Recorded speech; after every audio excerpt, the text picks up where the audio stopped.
আসসালামু আলাইকুম প্রিয় দর্শক, ডক্টর নাইম এনজেলের পক্ষ থেকে আপনাকে সবাইকে শুভেচ্ছা। আমরা আজ কথা বলবো হেডনেক ক্যান্সার সম্পর্কে। বেশিরভাগ হেডনেক ক্যান্সার কিন্তু প্রতিরোধযোগ্য। প্রয়োজন হচ্ছে আমাদের সচেতনতা এবং প্রাথমিকভাবে চিকিৎসা গ্রহণ। বিশ্বে প্রতি বছর 1 কোটি মানুষ ক্যান্সার আক্রান্ত হয়ে মারা যায় এবং প্রতি 5 জনের মধ্যে 3 জনই কিন্তু প্রাথমিক যে লক্ষণগুলো ছিল সেটাকে ওনারা উপেক্ষা করেছেন।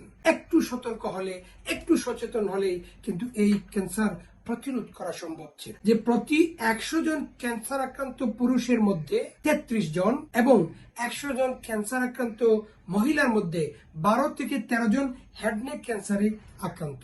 আপনারা জেনে খুশি হবেন, আমরা এনজেএল ইএনটি সেন্টারের পক্ষ থেকে একটা হেডনেক ক্যান্সার স্ক্রিনিং প্রোগ্রাম হাতে নিয়েছি।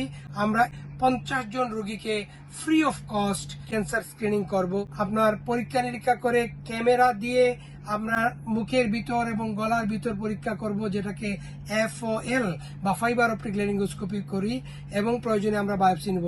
এবং এই টোটাল প্যাকেজ আপনার জন্য কিন্তু ফ্রি। অনেক রোগী আছেন যারা প্রাথমিক পর্যায়ে টাকা লাগবে এই জন্য ডাক্তারের শরণাপন্ন হন না, তারা অবশ্যই চলে আসবেন আমাদের এনজেল ইএনটি সেন্টারে। সবাই ভালো থাকুন, সুস্থ থাকুন। আসসালামু আলাইকুম।